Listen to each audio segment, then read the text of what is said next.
ये नया भारत संविधान के अनुरूप चलेगा, शरीयत के अनुरूप नहीं। और मैं इस बात को भी स्पष्टता के साथ कह सकता हूं, गज़वाए हिंद का सपना कयामत के दिन तक भी साकार नहीं होगा। नया भारत संविधान के अनुरूप चलेगा, शरीयत के अनुरूप नहीं चलेगा। कि गजवाए हिंद का सपना कयामत के दिन तक भी साकार नहीं होगा। हिंदुओं को मुसलमान बनाना होगा, ये बातें हदीसों में इसका जिक्र है। आरएसएस अछूत है। नमस्कार दोस्तों, स्वागत है आप सभी का इंडिया अप फ्रंट यानी बेबाक भारत के इस छठे एपिसोड में। मैं हूं अजय। यूपी में चुनाव चल रहे हैं, दूसरे चरण का चुनाव हो रहा था और इसी दौरान सीएम योगी ने एक ऐसी बात कह दी जिससे भूचाल आ गया। गजवाए हिंद। और उन्होंने कहा कि कोई अगर सपना देखता हो कि हिंदुस्तान में, भारत में गजवाए हिंद होगा, तो यह सपना कभी भी साकार नहीं होगा। क्या कहा है सीएम योगी आदित्यनाथ ने, क्यों कहा है, इसके क्या मायने हैं, आज मैं इन पहलुओं पर बात करूंगा और खुलकर बात करूंगा। अब तक जो बातें दबी जुबान में होती रही थी, इंडिया अप फ्रंट यानी बेबाक भारत में वो बातें खुलकर होंगी, क्योंकि कोई ऐसी बात नहीं लोकतंत्र में जिस पर खुलकर बहस नहीं होनी चाहिए, बात नहीं होनी चाहिए। और इसका इम्तिहान नहीं होना चाहिए कि वो देश के हित में है या देश के खिलाफ है। आइए सबसे पहले मैं आपको यह बता दूं कि आज इस मुद्दे पर मैं क्या क्या चर्चा करने वाला हूं। आज मैं चर्चा करूंगा कि सीएम योगी आदित्यनाथ ने कहा क्या है। सबसे पहले मैं आपको यह पूरी बात बताऊंगा, फिर यह भी जरा समझ लेंगे हम कि क्यों कहा है इन चुनाव के वक्त, और जो बातें उन्होंने कही है और गजवाए हिंद का जिक्र किया है उसके क्या क्या मतलब होते हैं। वो जो सपने की बात कह रहे हैं कि कुछ लोग सपना देख रहे हैं, सीएम योगी ने कहा है कि हिंदुस्तान में गजवाए हिंद होगा। वो सपना क्या है, गजवाए हिंद क्या है, हमारा संविधान और शरीयत, ये भी कहा है सीएम योगी ने, तो इन दोनों में क्या फर्क है। और आखिर में हम समझेंगे कि क्या सिर्फ ये चुनावी मुद्दा समझकर इसको यानी कि गजवाए हिंद की बात को दरकिनार किया जाना चाहिए, या फिर इसको लेकर के बहस होनी चाहिए। आइए सबसे पहले मैं आपको बताता हूं गजवाए हिंद के बारे में सीएम योगी ने क्या कहा है। सीएम योगी ने कहा है कि नए भारत में सबका विकास होगा, लेकिन तुष्टीकरण किसी का नहीं होगा। सरकार सबका साथ, सबका विकास की भावना के साथ काम कर रही है।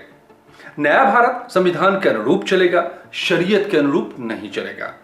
मैं स्पष्टता से कह सकता हूं कि गजवाए हिंद का सपना कयामत के दिन तक भी साकार नहीं होगा। सीएम योगी ने यह बात कही है।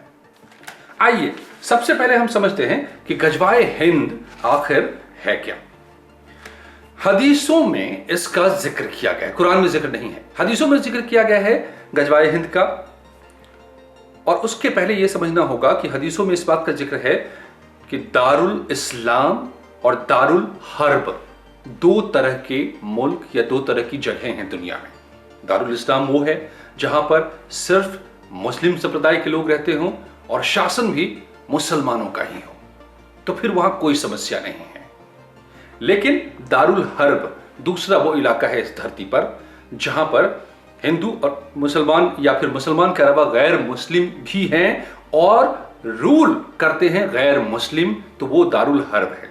और यहीं से सारी बातें शुरू हो जाती हैं, परेशानियां शुरू हो जाती हैं उन सिद्धांतों के हिसाब से जिनका कई हदीसों में जिक्र किया गया है। कहा गया है कि जहां पर दारुल हर्ब है, यानी कि दो कौम, मुसलमान के अलावा गैर मुस्लिम भी हैं, लेकिन मुसलमानों का शासन नहीं है, रूल नहीं है, तो फिर हर मुसलमान का फर्ज होता है कि वो इस बात की कोशिश करे, इस बात के लिए जिहाद करे कि पूरी तरह से मुसलमानों का राज्य हो जाए, मुसलमानों का शासन हो जाए और कोई भी गैर मुस्लिम ना रहे।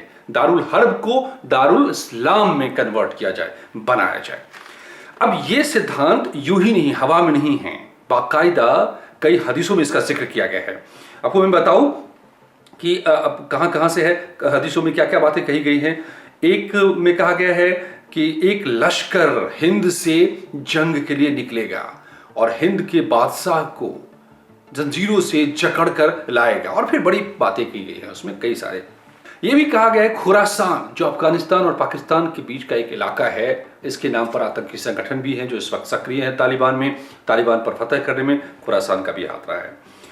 वहां से लड़ाके निकलेंगे और हिंदुस्तान जाएंगे और यहां हिंदुस्तान को दारुल इस्लाम में कन्वर्ट करेंगे और इसके लिए गजवाए हिंद का नाम दिया गया है।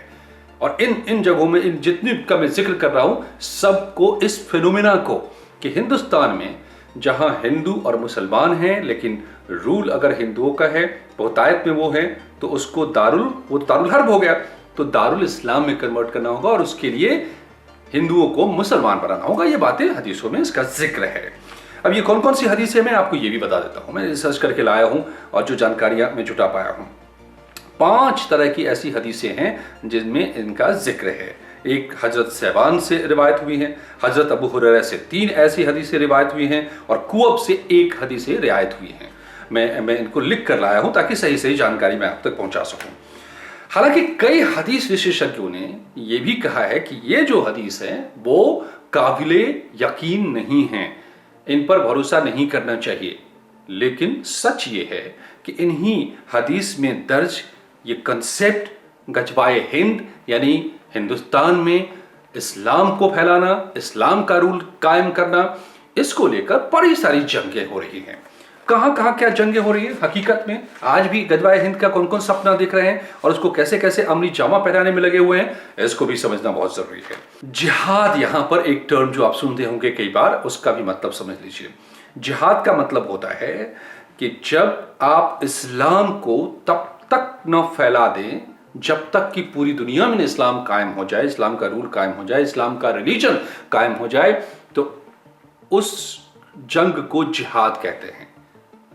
इस्लाम के प्रचार प्रसार के लिए जो भी कुछ करना पड़े आपको, वो जिहाद है, वो पवित्र है और ये फर्ज है हर मुसलमान पर, चाहे वो व्यक्तिगत रूप से करे या सामूहिक रूप से करे। तो अब जिहाद और गजवाए हिंद यानी गजवाए हिंद को हासिल करने के लिए जिहाद जायज है और इसी जिहाद और इसी गजवाए हिंद के कंसेप्ट को इस्तेमाल किया जाता है ब्रेन वॉश के लिए, जो आप सुनते होंगे ये टर्म, आतंकी बनाने के लिए। कहां कहां इसका इस्तेमाल हो रहा है, आतंकी संगठन जो पैदा किए जा रहे हैं, चाहे वो अल-कायदा हो, जैश-ए मोहम्मद हो, उसने इसका जमकर इस्तेमाल किया है कि हिंदुस्तान को इस्लाम में कन्वर्ट करना है, वहां पर पूरी तरह से मुसलमान बनाया जाना है, हिंदू पॉपुलेशन को खत्म करना है, उसको कन्वर्ट करना है, उस पर रूल करना है और ये गजवाए हिंद है, ये फर्ज है, ये हदीसों में कहा गया है, इसलिए हर मुसलमान का फर्ज है। यही बात कट्टरपंथियों के दिमाग में डालकर उसको फिदायीन तक बना देते हैं। जो आप देखते होंगे खुद से बम से खुद को उड़ा लिया और साथ में कई लोगों को मार डाला, ये भी घटनाएं होती रही हैं। तो आतंकी संगठन इसका इस्तेमाल करते हैं इन कंसेप्ट का। कश्मीर में जो पाकिस्तान ने कई तरीके से इसी का इस्तेमाल किया है कट्टरपंथियों ने, और पाकिस्तान की बल्कि हुकूमतें ने, वहाँ के ISI ने, वहाँ की आर्मी ने ये क्या क्या करती रही है 1948 से, यह हम आप सभी जानते हैं।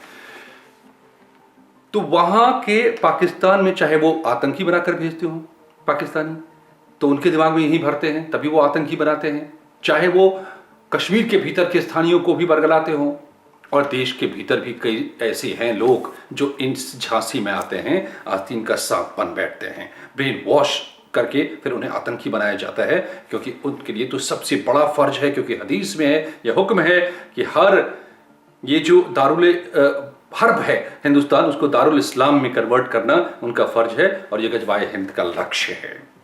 पाकिस्तान का जन्म ही जो हुआ था इसी कट्टरपंथी विचारधारा की तरफ से हुआ था, ये भी हम सभी जानते हैं। कहीं न कहीं इसी तरह की मानसिकता की वजह से वो लोगों के दिमाग में, जहन में डालने में कामयाब हो गए जिन्ना कि पाकिस्तान जो हिंदू और मुसलमान साथ नहीं रह सकते, यही उन्होंने कहा था, एग्जैक्टली यही उन्होंने नारा दिया था।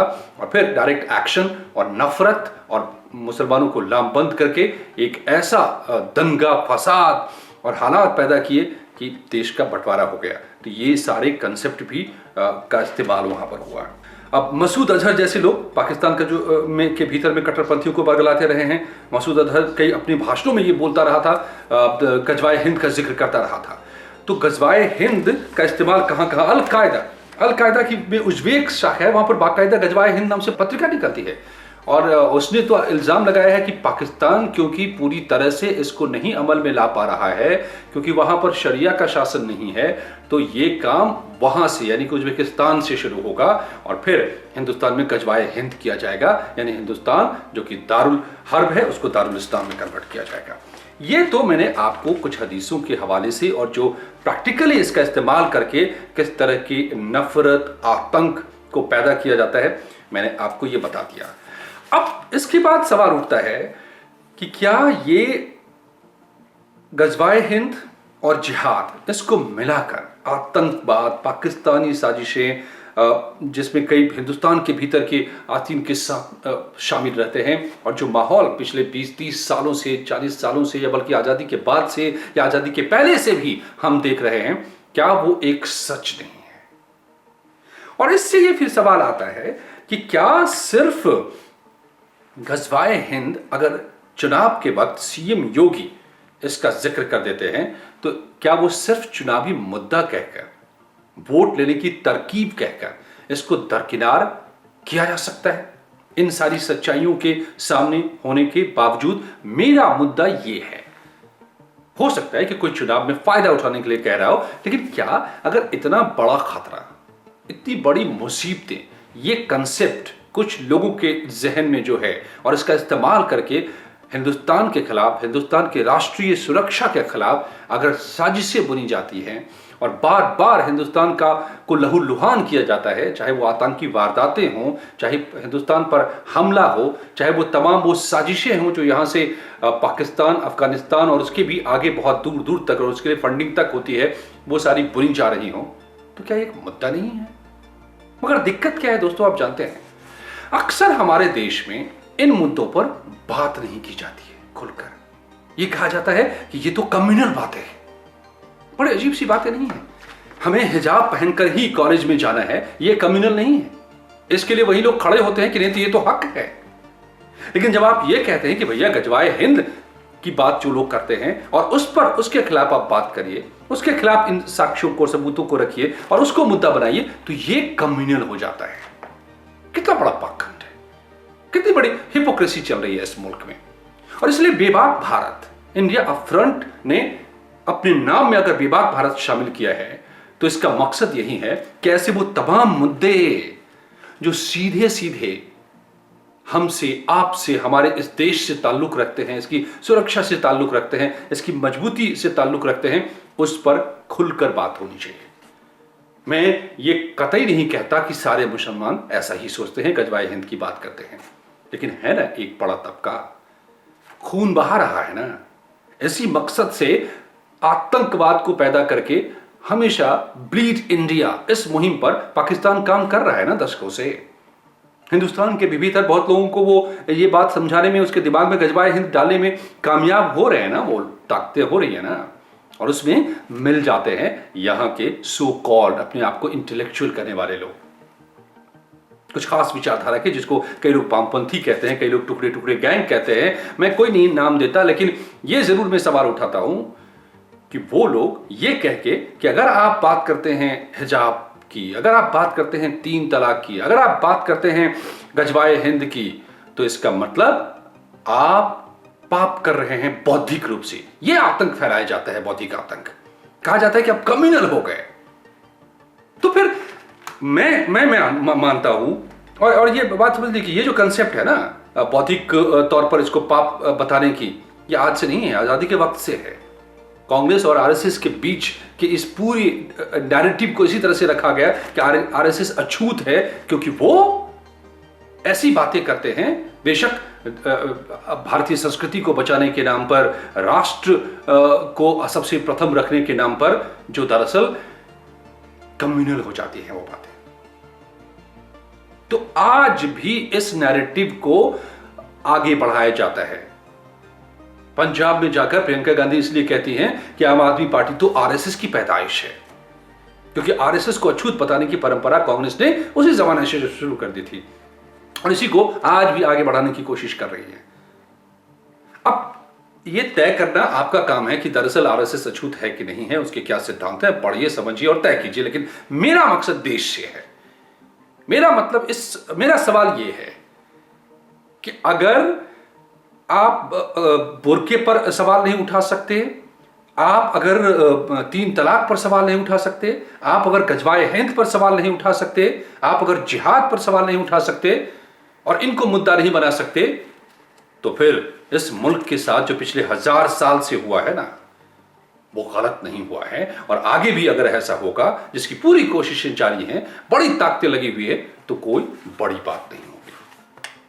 तो इसीलिए दोस्तों, आप तय कीजिए कि अगर योगी आदित्यनाथ भले अपने चुनावी फायदे के लिए यह बात कह रहे हो, चुनाव में पिच कर रहे हो इस मुद्दे को, लेकिन क्या यह मुद्दा नहीं है या है?